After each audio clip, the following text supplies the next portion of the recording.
Soy, soy el sacerdote encargado de la parroquia de San Edwards acá en Georgia, a una media hora de Atlanta. Predico en ambos idiomas, en inglés y en español. Tengo en este momento 2 servicios, uno en la mañana en inglés y al mediodía en español. Y encantado de estar acá.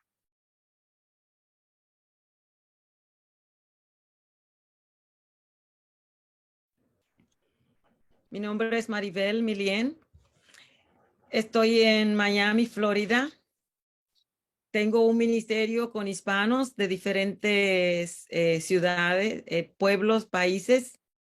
También comparto el ministerio con mi esposo haitiano, es sacerdote por 35 años, desde la República Dominicana hasta aquí, hasta Miami. Y los dos compartimos el ministerio, tanto en la comunidad haitiana como latino-hispano. Y tengo 3 hijos y predico generalmente todos los domingos, además de compartir ministerio con otras iglesias hispanas aquí también en el sureste de la Florida.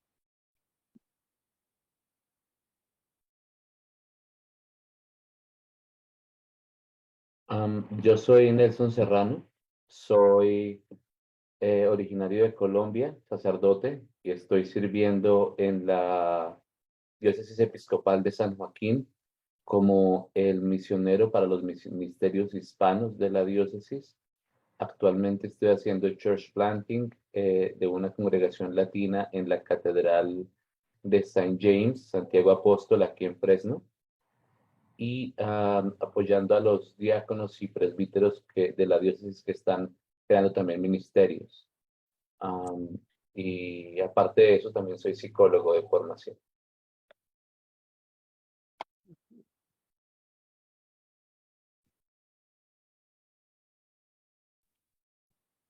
Mi nombre es Hernán Astudillo, soy sacerdote en la diócesis de Toronto.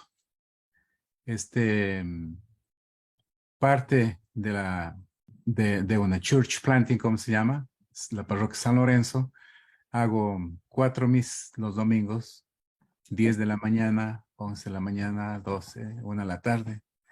Y navegando en la ruta de donde uno pueda compartir la palabra en acción en diferentes actividades, especialmente en la actividad de la solidaridad, fundador de la primera estación de radio, CHHA 1610 AM, Radio Voz Latinas, en la misma que transmitimos la misa del domingo de la 1 de la tarde.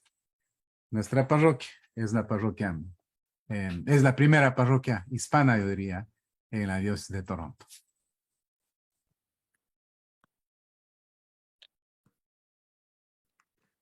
Good.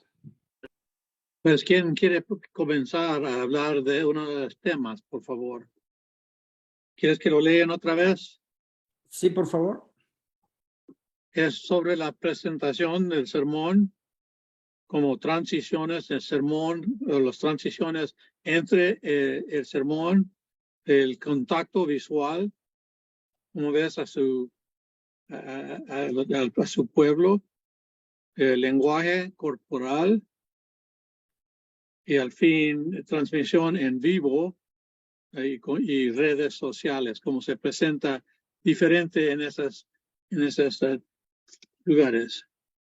Bueno, ok, voy a decir algo y voy a decirlo primero, es el contacto con la gente.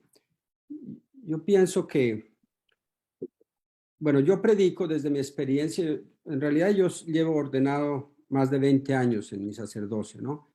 Y siempre me ha gustado y he admirado a la gente que tiene la capacidad de leer, de leer, no, de predicar sin leer tanto, ¿no? Yo pienso que yo soy como los latinos, como la comunidad donde yo celebro, y los comentarios usualmente que hacen los latinos es que cuando uno lee es que no sabe o no le interesa hablar con la gente o ya tiene una cosa preparada. Es como para muchos es como una cena que está en el refrigerador y solamente hay que calentarlo en el microondas, ¿no?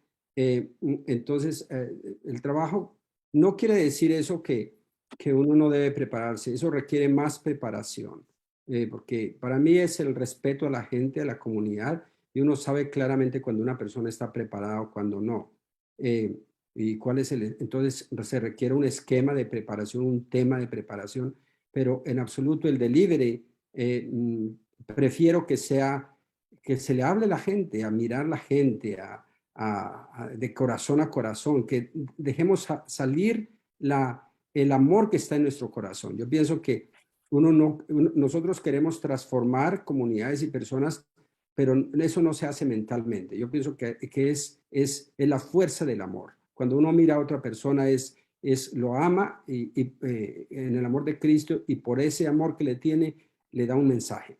Así que para mí es fundamental eso, el mirar a las personas, mirarlos a los ojos, el mover las manos, el expresarse con todo el cuerpo, no solamente, repito, pegado a un púlpito y cuidando de que hasta la última coma sea pronunciado. Ese es mi estilo de predicación, es lo que he tratado de hacer, y en general pienso, con todas mis fallas que tengo como ser humano, las comunidades siempre me dicen, me encanta su predicación, vengo acá por su predicación, etcétera, ¿no?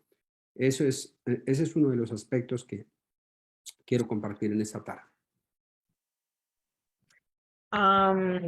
Bueno, voy a continuar con lo que dice el reverendo, y yo voy a hablar del lenguaje corporal.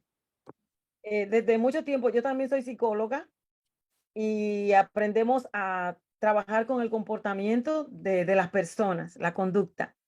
Entonces, el lenguaje corporal, que es más del 90% de lo que expresa las personas cuando están hablando. En este momento, cuando la persona está predicando, uno de nosotros.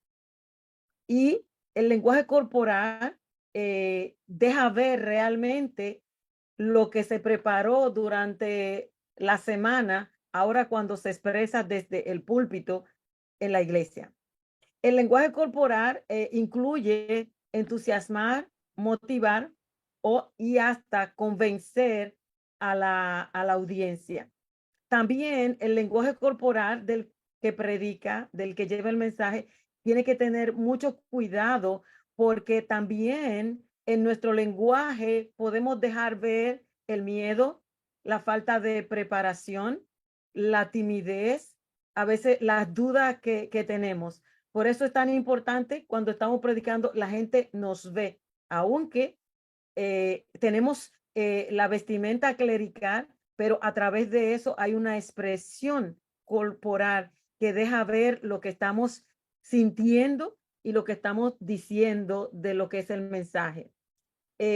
Cuando nosotros predicamos y estamos aquí frente a la audiencia, estamos diciendo lo que somos, qué tipo de cristianos somos, a quién adoramos y qué responsabilidad y compromiso tenemos con las personas que nos están escuchando. Cuando yo era laico, yo predicaba en la iglesia con ropa de civil, y era fácil para mí porque estaba predicando a personas iguales que yo, laicos iguales que yo, y no me van a criticar porque yo soy uno del pueblo igual que todos. El día que me sugirieron, casi impuesto, que yo tenía que poner sotana para predicar porque mi proceso ya estaba en un tiempo más avanzado, me entró el pánico. Porque para mí la vestimenta clerical significaba compromiso, seriedad, testimonio. Lo que voy a decir ahora tiene vida, Maribel, ¿y cómo lo voy a hacer? Entonces, tenía que sentirme llamada realmente, una vocación al servicio de la comunidad. Entonces, en Hechos capítulo 21, todos nosotros conocemos, ¿verdad?, el discurso de Pablo cuando iba a la cárcel, y Pablo le dice al comandante que lo va a poner en la cárcel, que quiere hablar con la gente. Es como diríamos en mi país, dame un chance. Entonces le permitió hablar con la gente que estaba allí. Y Pablo se puso en pie en las gradas. Todo esto es lenguaje corporal. se puso en pie en las gradas, levantó una mano para pedir silencio y la atención de todos. Y todo el pueblo que estaba allí se puso a escuchar lo que Pablo estaba diciendo. Y con este movimiento que yo veo la escena, yo soy de las personas que veo la escena cuando leo las escrituras y me entro en la escena y lo comparto también y quiero que mi gente entren en la escena de lo que está pasando para nosotros ser actores también. El lenguaje corporal es como la comunicación efectiva de lo que yo siento. Todo lo que yo preparé en la semana, ahora yo lo estoy compartiendo porque involucra todos mis sentimientos.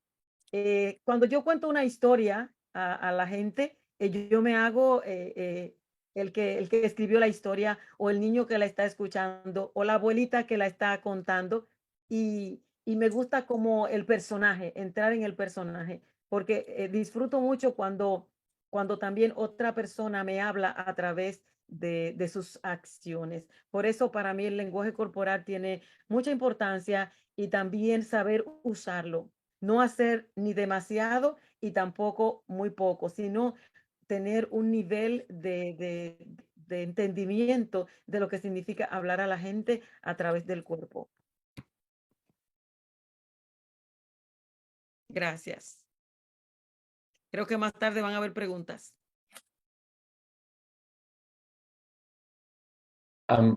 Yo quisiera complementar con aquello de lo que dijeron Fabio y la Rebe Maribel en relación al uso del cuerpo como instrumento.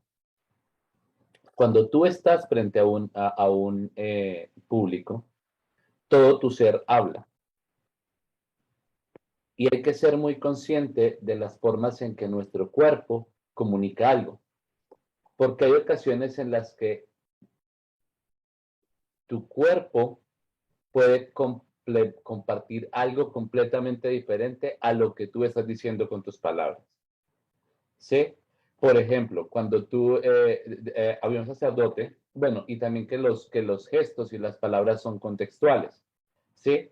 Un sacerdote decía que, por ejemplo, en África, decía que él era católico romano, y él decía que en África, cuando la gente oraba decía la confesión de pecado, no se daban golpes en el pecho porque este era un grito de guerra, de batalla.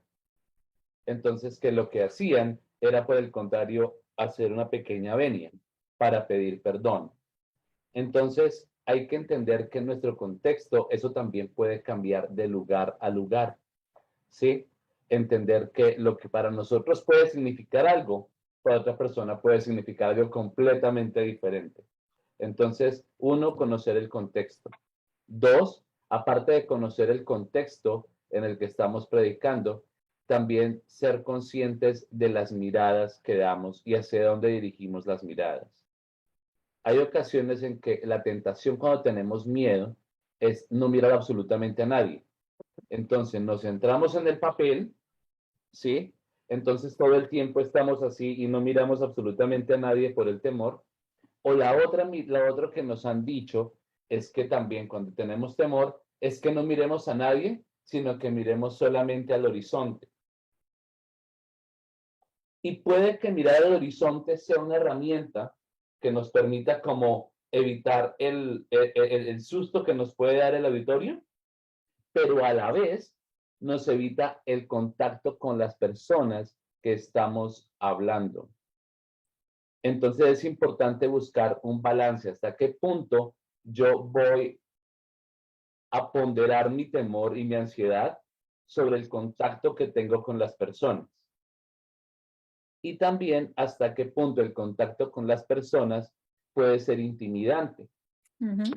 Porque hay ocasiones en las que los clérigos nos acercamos a las personas mucho cuando hacemos preguntas y les abrimos los ojos a las personas y la gente dice como que ay, me va a asustar, ¿no? Entonces, buscar un equilibrio, que las personas sientan que son apreciadas, que el sermón se está dirigiendo a ellos, ¿sí?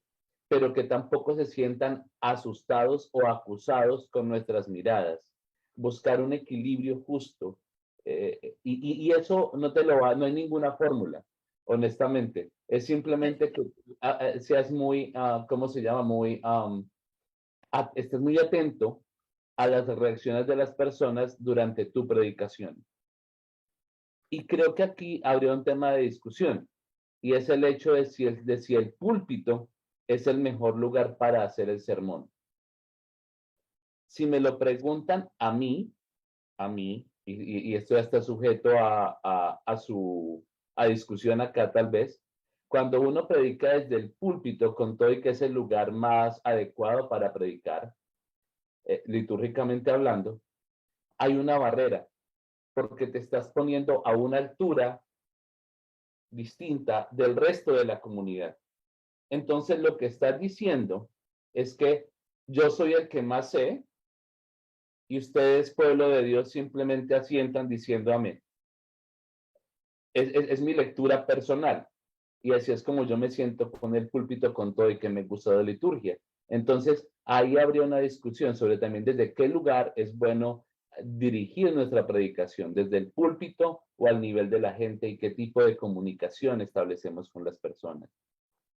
Está muy interesante esa parte que está mencionando Nelson, porque a mí también me genera dudas de si debo dar el sermón desde el púlpito o me bajo más cerca de la gente. A mí me gusta hacerlo y camino de un lado a otro para tratar de mantener la atención de la gente y a integrarlos. A veces caminar de un lado a otro permite que la gente sienta la presencia de la persona que está dando el sermón más cerca y más integrado. Pero, ¿qué piensan al respecto, Hernán, Maribel y Fabio?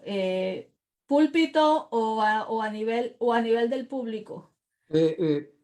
Iñaki, si le damos primero la palabra a Hernán para que completar la ronda y luego pasamos me parece que es oportuno que él no ha dicho Perfecto. nada. ¿Sí? Uh-huh. Yo creo que hacer un sermón es un arte, es una obra de arte, porque es uno de los lenguajes más bonitos para enamorarse uno mismo y enamorar a una comunidad. Yo personalmente vengo a mis celebraciones el día domingo.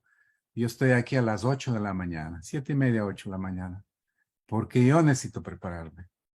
Yo necesito hacer mi espacio de silencio, mi espacio de oración, enamorarme de lo que voy a hacer, convencerme de lo que voy a hacer.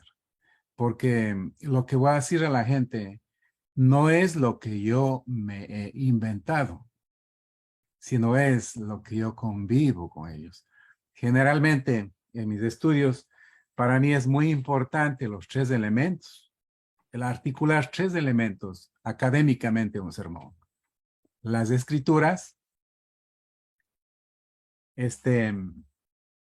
la experiencia humana con la comunidad.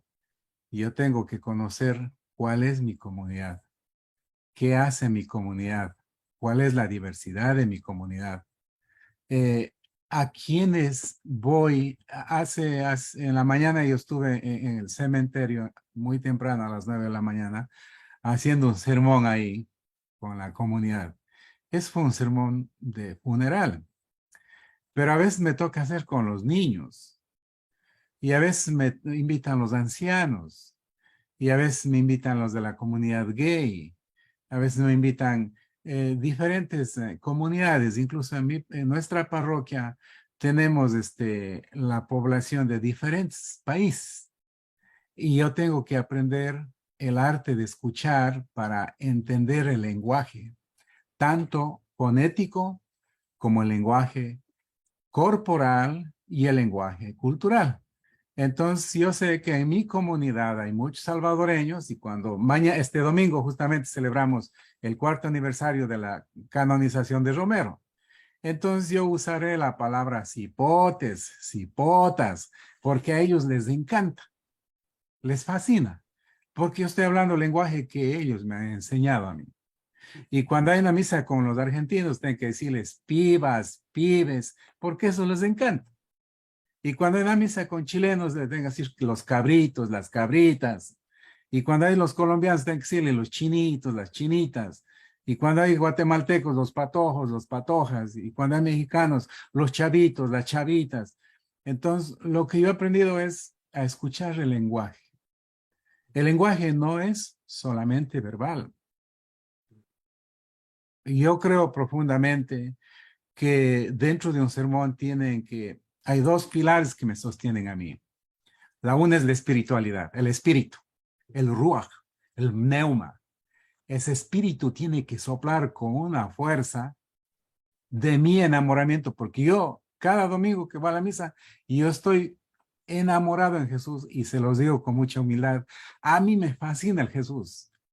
Lo quiero un mundo, es Jesús. En mis 2 viajes que fui a Israel, la primera vez que fui fue por estudios teológicos y la segunda fue por retiro espiritual. Y en la mayor parte de los lugares donde llegaba, lloraba porque quería identificarme con ese loco en esos tiempos. Porque Jesús rompió completamente toda la estructura de una institución. Y él ya decolonizaba con su capacidad humana, con su capacidad espiritual. Qué chévere, como dirían los jóvenes que era. En ningún momento condenó, sino llamó a una reconciliación. Tenía un lenguaje florido increíble. Entonces, yo personalmente entro enamorándome de él, del domingo. Y ya la cuestión corporal, y sé que tengo que controlar, por ejemplo, cuando voy a leer el Evangelio, el momento que tengo que hacer una coma, un punto y coma, un punto, sé en qué momento tengo que respirar, retener la respiración para que la palabra salga con más fuerza. Porque el momento que estoy predicando también hay momentos que entono, le doy sentido a la palabra, le hago hablar a la palabra redundando, le creo el personaje, es un arte.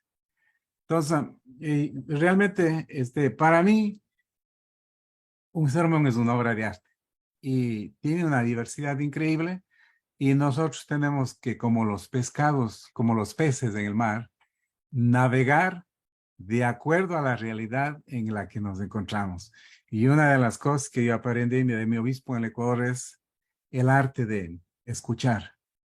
Desde el arte de escuchar, nosotros podemos expresar lo que realmente en el meollo, en la esencia, como han dicho varios de ustedes, el amor de Jesús florece para enamorar y llevar realmente una auténtica evangelización.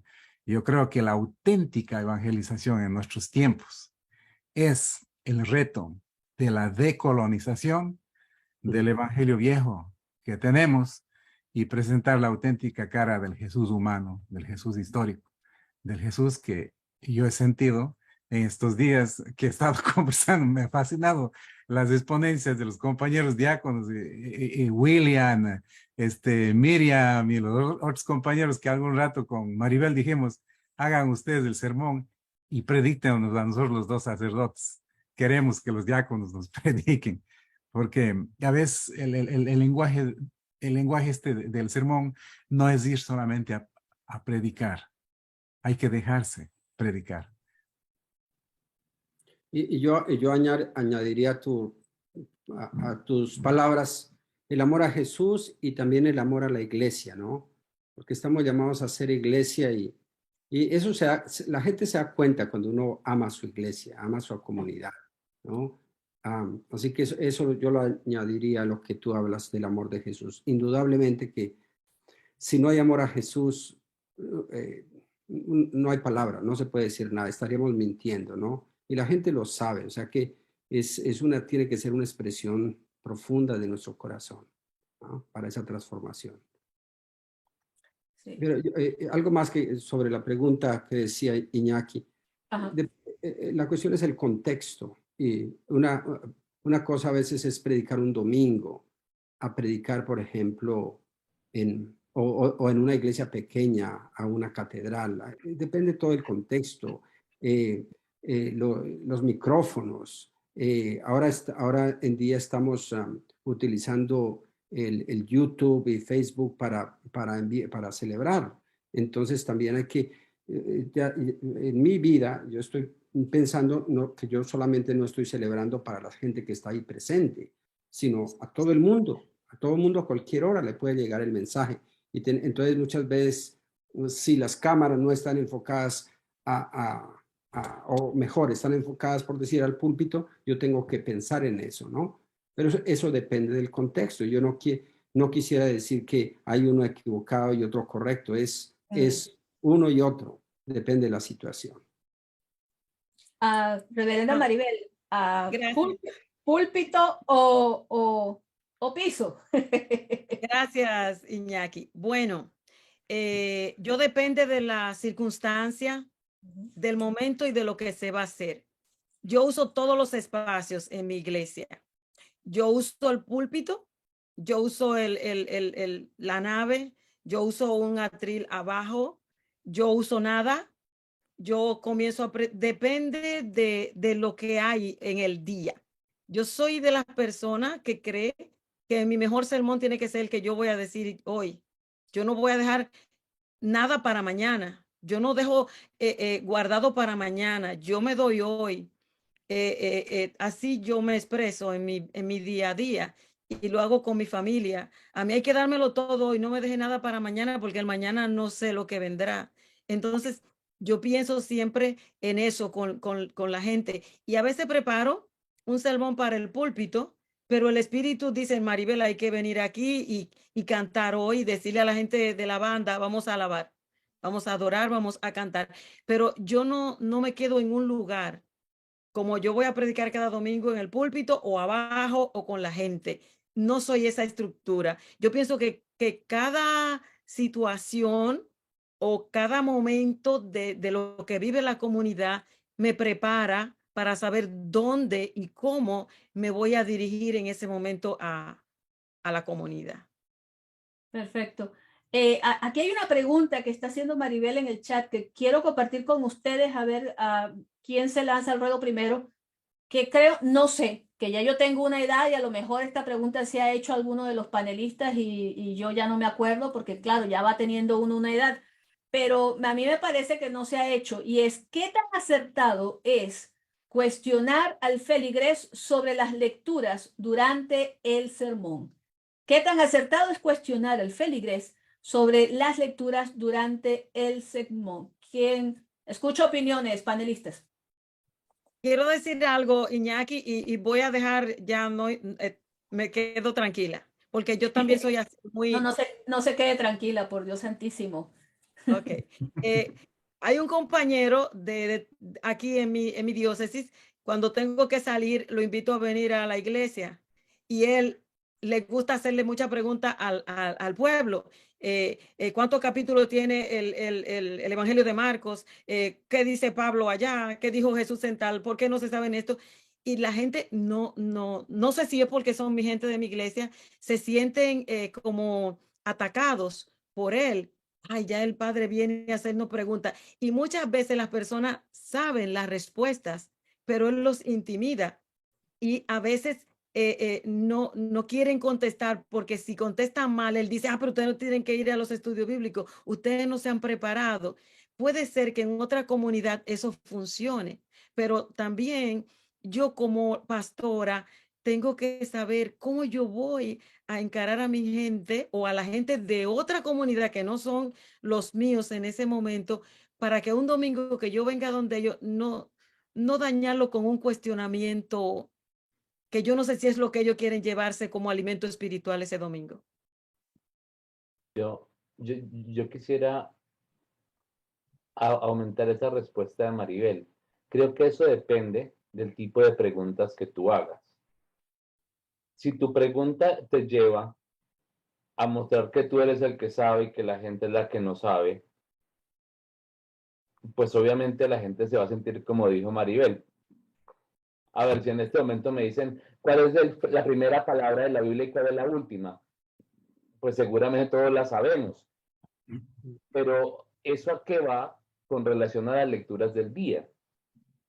Si mi respuesta va encaminada a las lecturas del día, como por ejemplo yo lo hago aquí en la congregación y nos reímos entre todos, digo, bueno, la primera lectura, ¿quién era el día de hoy? A ver, y la gente entonces empieza como a contestar esta. Entonces, ok. Cuando alguien se mete la pata y dice, no, esa fue la de hace 8 días, y se ríe la gente. Entonces, depende, si es algo que sea muy del contexto y que va a ayudar a las personas a comprender la lectura, pero si tu intención es hacer sentir a la gente tal vez mal, a sentir que no saben, tal vez no. Y cuando tú preguntas, por ejemplo, los personajes que interactuaron en el Evangelio o en la primera lectura, eso ayuda a que la gente como que se devuelva a las lecturas y también es propio de tu estilo, de tu estilo de predicación. Si la gente sabe que el padre va a preguntar sobre las lecturas, le ponen atención a las lecturas.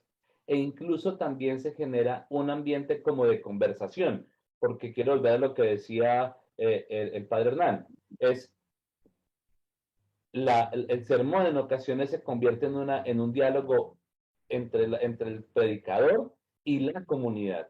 Entonces, del mismo modo en que yo hago preguntas a la comunidad, hay ocasiones en que la gente levanta la mano y me hace preguntas.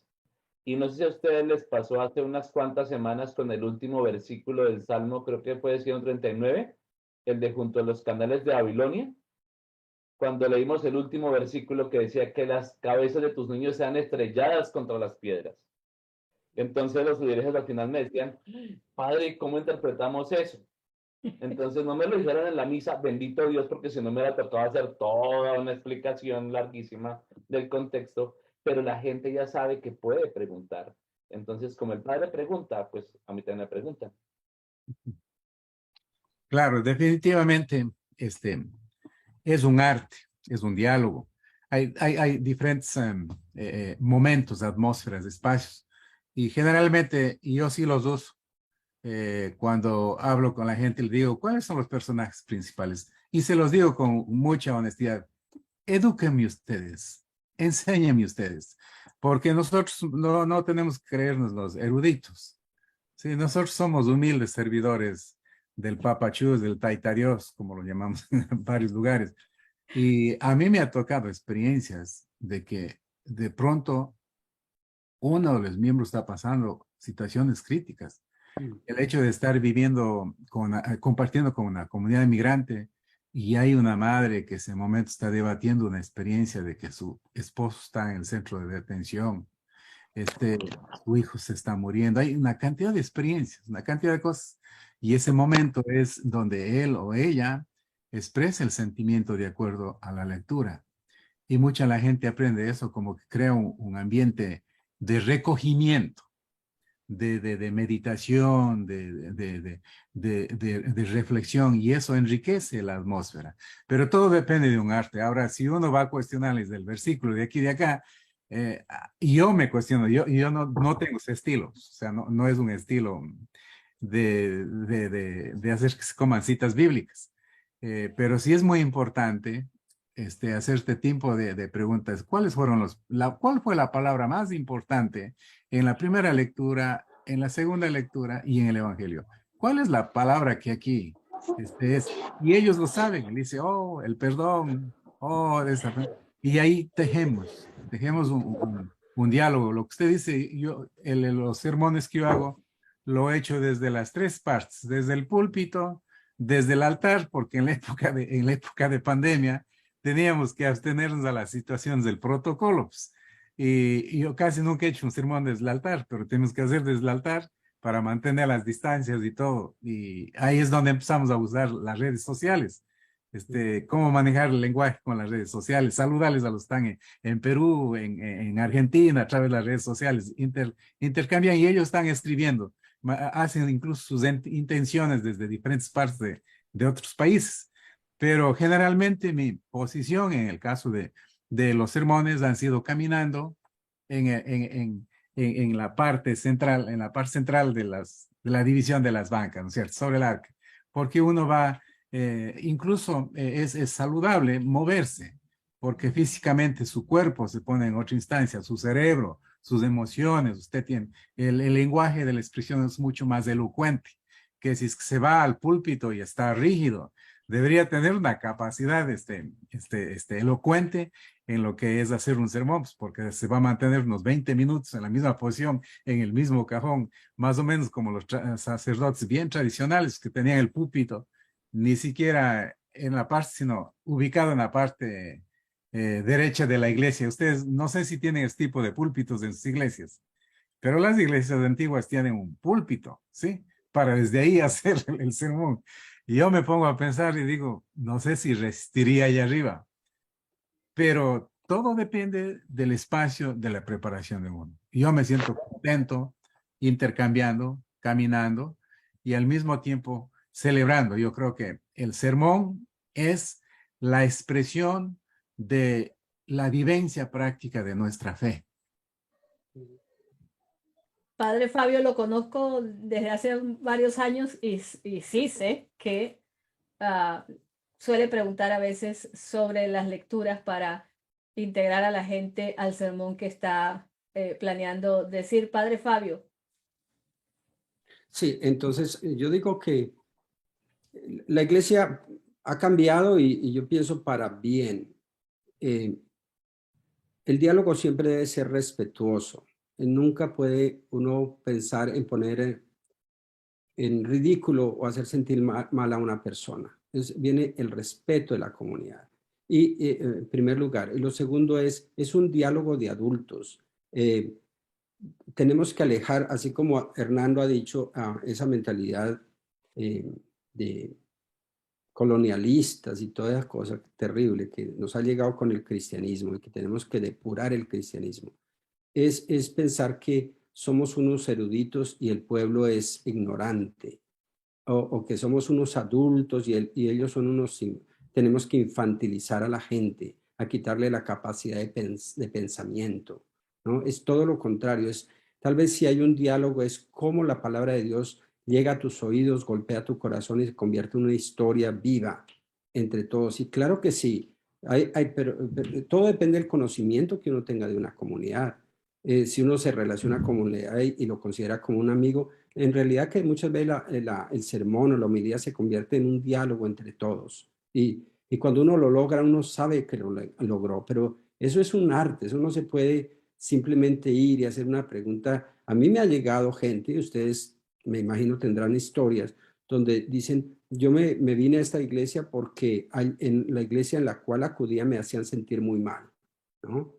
Me hacían unas preguntas que me hacían sentir que nunca había estudiado la Biblia, que nunca la había abierto, que no sabía las oraciones, etcétera. Y dentro de eso fue una vez una de mis hijas, ¿no? Curioso, ¿no? Nosotros en las iglesias episcopales creo que hacemos quinceañeras, muchas quinceañeras, ¿no? Y entonces mi hija fue con una quinceañera a una iglesia, no vale la pena decir por respeto, pero ella iba como acompañante y dice, allá el sacerdote le hizo una cantidad de preguntas a la quinceañera que casi la hace llorar, ¿no? Y después le dijo que no sabía nada de la fe y todo lo demás. Dijo, papá, personalmente yo no quiero volver por allá. ¿Hago entender? Ante todo es amor y el amor se convierte en respeto. O sea que, Iñaki, mi respuesta es, todo eso es posible dentro de un ambiente de respeto y también del sentir a las personas. Algo importante, nosotros estamos en un proceso de emancipación, de liberación, ¿no? Entre todos, somos un pueblo en camino, ¿no? Y cada uno tiene que caminar con sus propios pies. Entonces, qué bonito cuando se logra un descubrimiento, hacer una hermenéutica comunitaria de las lecturas. Pero eso es arte, eso requiere mucho arte para llegar allá, ¿no? Tocando el tema, porque ustedes lo han mencionado en varias ocasiones y me recordó, bueno, mi profesión, ya que todo el mundo anda diciendo profesiones, ya sé por allí que Ana Hilda es abogado, que Nelson es psicólogo y Maribel también. Pues yo soy periodista. Y como periodista, uno de los personajes que tuve que estudiar mucho sobre la base de las teorías de la comunicación fue un señor canadiense, por cierto, llamado Marshall McLuhan, que se murió incluso antes de que apareciera la internet, pero él hablaba de algo que se llamaba la aldea global, que en algún momento todos íbamos a ser parte de esa aldea comunicacional en la que no íbamos a estar físicamente juntos, pero íbamos a estar comunicacionalmente juntos. Miren ustedes por dónde que una pandemia nos ha hecho convertir a nuestras iglesias en una aldea global para poder alcanzar no solamente a la gente que no podía ir a la iglesia durante la pandemia, sino también a la gente más allá de nuestras fronteras que nos veía a través del streaming, bien sea por Facebook o bien sea por YouTube. Las redes sociales también nos globalizan. Yo tengo contacto con mi familia más por las redes sociales que cuando vivíamos todos en el mismo país y ahora estamos todos desperdigados por todo el mundo porque ya ustedes saben que Venezuela se ha convertido en una diáspora y todos nos hemos ido para todas partes. Las redes sociales, la transmisión por live streaming de la misa, de un sermón. ¿Funciona el sermón de la misma manera cuando se da en persona que cuando se da a través de las redes sociales o a través de un live streaming? Dejo la pregunta abierta, puede saltar a responder el que quiera. Maribel. Gracias. Todos hemos incurrido en usar las redes sociales y algunos seguimos usándolas. Todo esto vino a raíz de la pandemia y era en algún caso obligatorio. Hicimos muchísimas cosas buenas y damos gracias a Dios por esta oportunidad también de mantener la iglesia activa y viva en tiempos difíciles. Todo depende, porque aquí en el panel donde estamos nosotros, uno echa una ojeada y uno puede ver también quién está prestando atención, la gente que está en otra cosa, quién está interesado, toda esa conexión. Todavía yo tengo un grupo de oración los martes y tú sientes la presencia del Espíritu en una oración, tú sientes un toque, tú sientes una persona que está orando. Entonces, tiene también su ventaja, pero a veces también la gente se desconecta y está, pero no está. Entonces, estoy ahí, pero estoy haciendo muchísimo, y a todos nos pasa, a mí también. Yo pero me he ido de la presencia, de la conexión, del momento, de la interacción. Cuando yo estoy en persona con alguien, me pasa también lo mismo. A veces estoy directamente con la persona atendiendo, pero hay gente que se duerme en la iglesia, en el sermón. Bueno, a mí no, porque a mí nadie se me atreve a dormir porque yo voy y lo pellizco. Además, le hago un chiste para que no se duerman. Pero también pasa, uno se desconecta. Yo creo que la virtud o el talento del que tiene la palabra en el momento es mantener la atención de la persona con humildad, con amor, con ternura. Hay una canción que dice, cuando los ojos hablan, sobran las palabras, y todo el que está enamorado y sabe lo que es enamorarse, tú mira a otra persona así y le estás diciendo. Entonces las redes también para mí tienen eso que podemos aprovecharlo bien. Gracias. Bueno, yo digo que es un medio que gracias a Dios nos ha llegado y se trata de utilizarlo, ¿no? Para la promoción de la fe. Que es limitado, es hermoso, es limitado. Para muchas personas, tal vez desde su hogar, a mí me sucede que bueno, hay circunstancias, hay gente que gracias a las redes sociales, hay gente que está viajando y donde sea se puede conectar con nosotros y nos envía mensajes y nos dice estamos en la playa, vacaciones, pero estamos aquí atentos escuchando la palabra y orando con ustedes. Hay gente que están enfermos, que no pueden manejar, hay gente que tienen pánico a la pandemia y no han salido de sus hogares, ¿no? Así que es un medio que está a nuestra disposición y tenemos que aprender de ello y utilizarlo en bien de todos. Sin embargo, yo pienso que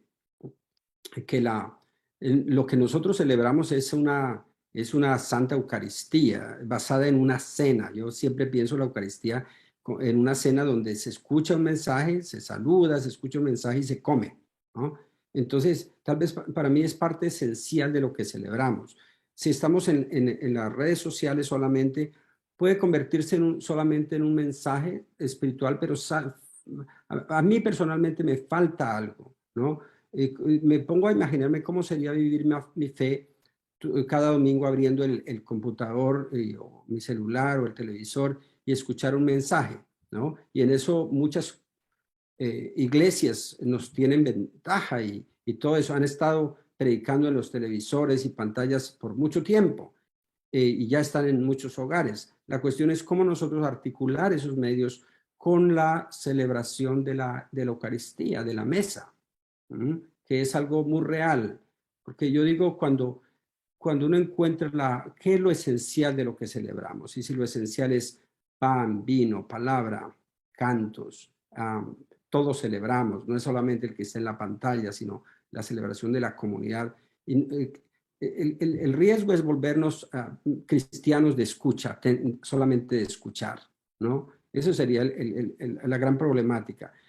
La fe debe ser activa y hay que arriesgarnos a formar comunidad. Entonces, puede ser el inicio, puede ser un complemento, pero no puede ser un total, decir, esta es la manera en que vamos a vivir la fe, totalmente en redes sociales. Yo quisiera compartir un poco de mi experiencia en redes sociales.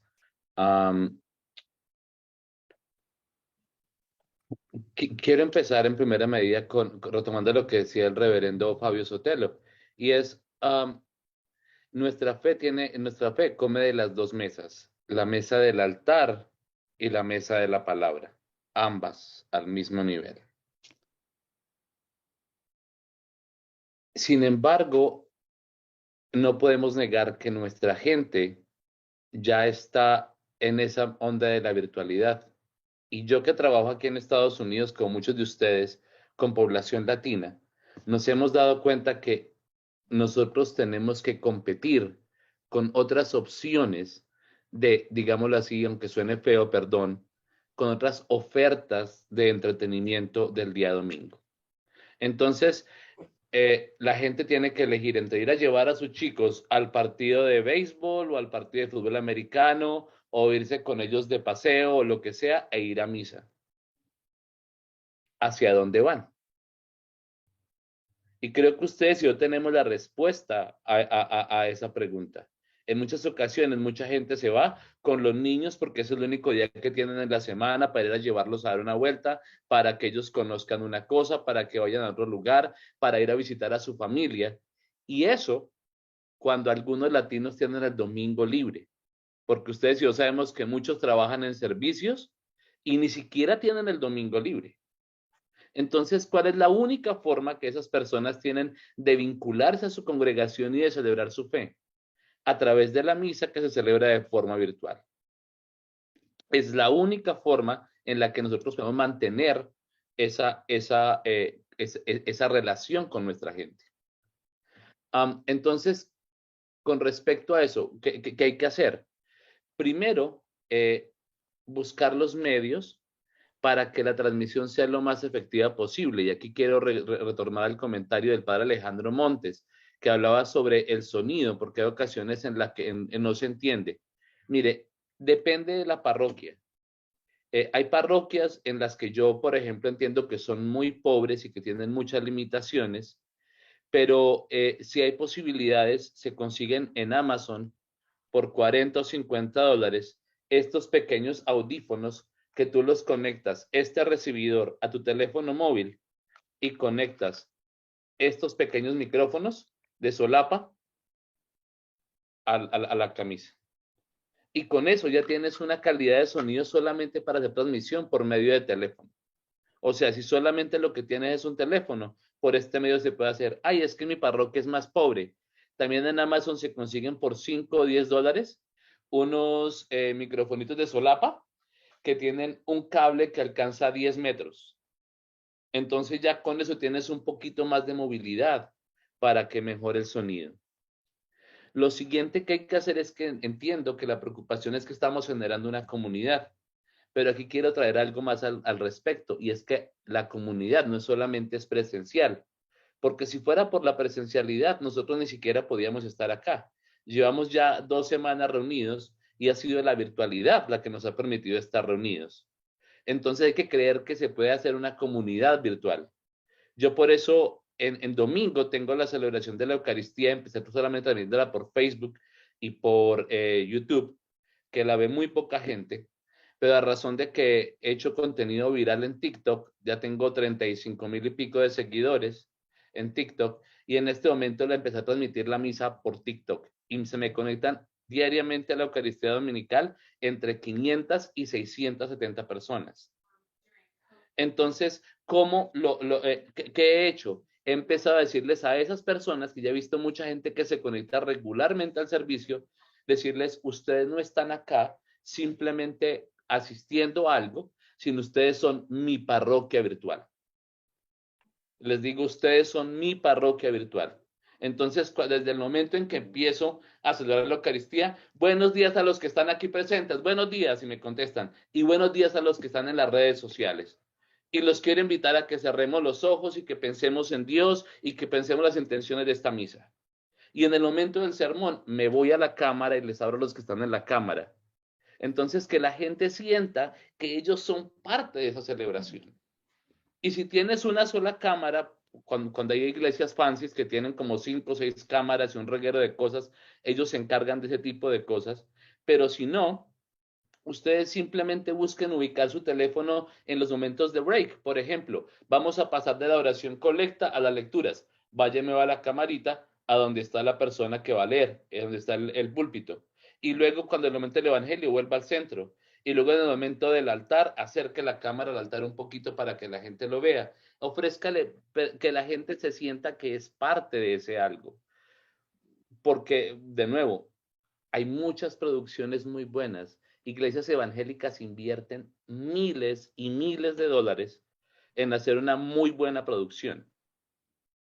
Y nosotros tenemos que ofrecer la mejor producción que podamos con los medios que contamos para compartir las buenas nuevas del Evangelio. Como les digo siempre a los que están en el entrenamiento, que aquí ya veo a William y veo a Anita que están en el entrenamiento en redes sociales, que ofrece el Ministerio Hispano, es, al igual que Pablo se paró en el Areópago a predicar el Evangelio, hoy el día de Areópago que tenemos está aquí en nuestro teléfono. Son Facebook, WhatsApp, Twitter, Instagram. Ahí está el Areópago donde está la gente y hay que buscar la mejor forma de llegar. Yo añadiría lo que acaba de decir Nelson. Nuestros teólogos en América Latina dicen, hay que caminar en los signos de los tiempos. Y caminar en los signos de los tiempos implica caminar en los procesos de la evolución. Cuando hubo la pandemia, en las casas funerales aquí en Toronto, máximo podían entrar 7 personas. Pero los de la casa funeral hacían la conexión con los familiares que estaban en El Salvador, en el Ecuador, y nunca se vio este fenómeno. Cuando moría alguien aquí en Toronto, así no hubiese habido la pandemia, los de Salvador, los del Ecuador, cualquier país de América Latina no podían participar del funeral. Y en esta ocasión, a través de los medios, los medios virtuales, eso pasaba. Entonces, yo creo que hay que caminar en los signos de los tiempos.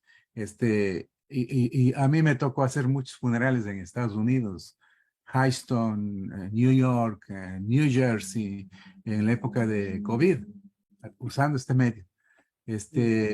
Directamente con la casa funeral y una computadora desde mi casa. A veces me tocaba hacer la misa de funeral a las 8 de la noche, 9 de la noche, de acuerdo a los horarios del país de origen. Toda una locura.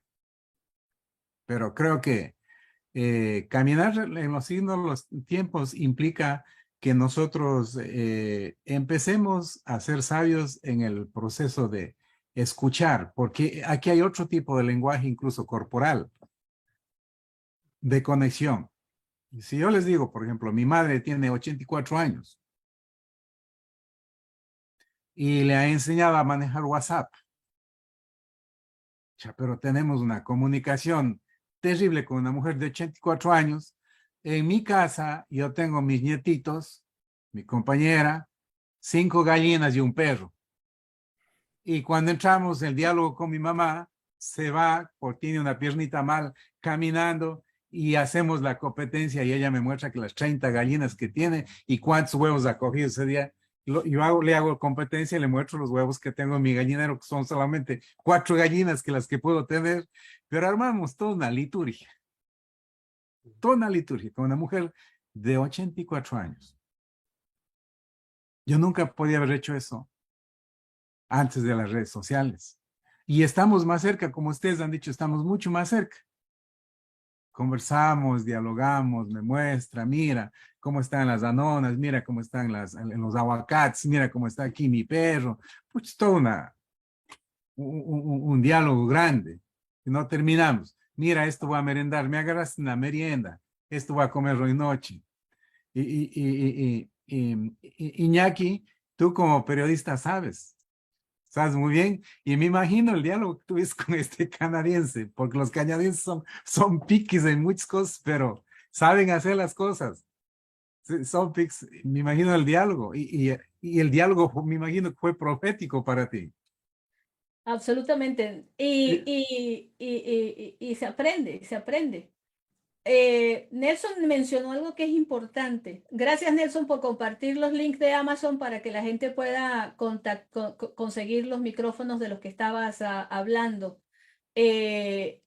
Nelson mencionó algo importante y es que los ministerios hispanos de la Iglesia Episcopal también pueden ayudarles a navegar en el mundo de las redes sociales.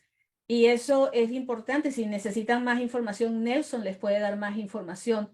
Es importante porque el padre Hernán lo acaba de mencionar. Tenemos que predicar con el paso del cambio de los tiempos. Eso es algo que yo a veces digo en mis sermones, que la gente, estamos escuchando la palabra, pero la palabra se tiene que trasladar a los tiempos actuales para que nosotros podamos vivenciarlas y sentirlas aún más.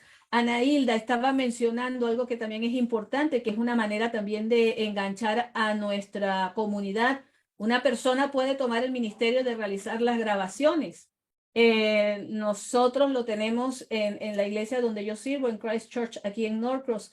Ese ministerio existe. Algunas iglesias también ya han creado un ministerio en el que las personas se unen, son entrenadas dependiendo de lo que se utilice para involucrarlos en el ministerio de transmitir. Esto es una muy buena manera, y aquí voy a meter un poquito mi cucharita, de involucrar a los más jóvenes, que a veces a quienes más trabajo nos cuesta enganchar en nuestras comunidades hispanas y también en las anglosajonas. No se vayan a creer que los más jóvenes están muy por la labor en las comunidades de habla inglesa aquí en Estados Unidos.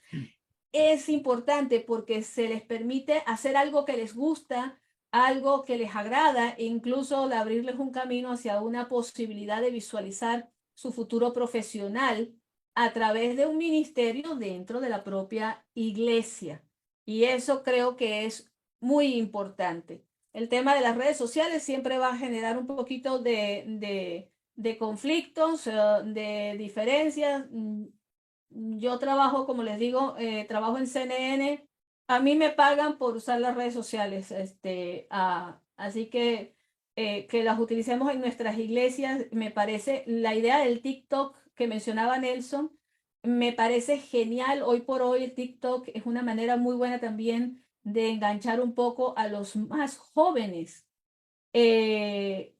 porque esos grupos son muy de ese tipo de videos, y tratar de mandar mensajes a través de ese medio también es importante a la hora de repente hacer una reflexión corta sobre un sermón y transmitirlo a través de las redes sociales para enganchar a la comunidad. Hay que aprovechar a WhatsApp también porque mucha gente a veces no es muy ducha con el tema de las redes sociales. Nuestras comunidades, a veces hay gente que no es muy ducha en las redes sociales. De nuevo, prepararse para trabajar con las redes sociales para después nosotros venir a nuestras comunidades y enseñarlos a ellos a navegar en el mundo de las redes sociales es una buena opción también para tomar ventaja de estos talleres o de redes sociales de los que estaba hablando Nelson, que me parece que son fundamentales. Nelson, tienes la mano levantada, pero tú eres panelista, puedes hablar cuando quieras. No, solamente era para volver sobre dos cosas. Una, si me preguntan aspectos técnicos, les puedo dar dos herramientas aquí rápida.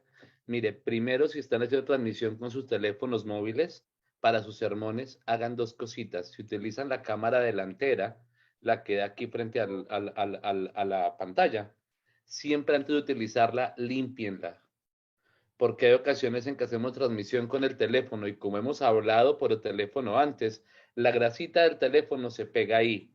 Entonces se ve todo como borroso, como casi como en un, casi no es 4D, sino como 5D. Se ve bastante maluco.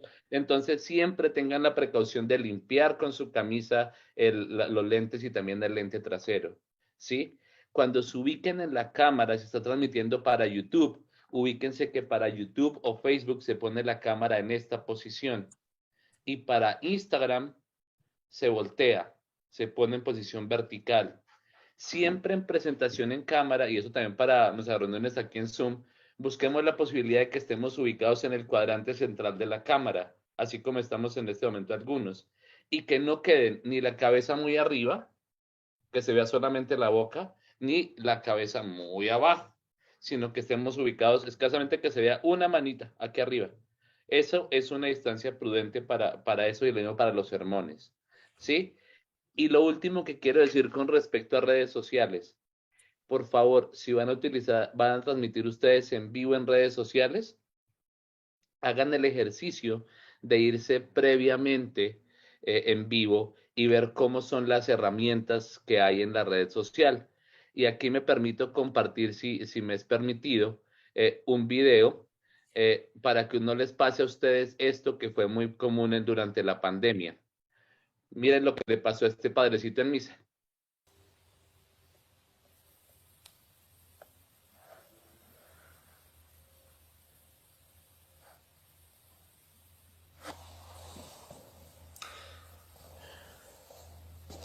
Buonasera, ci ritroviamo insieme per pregare, io in chiesa e voi a casa.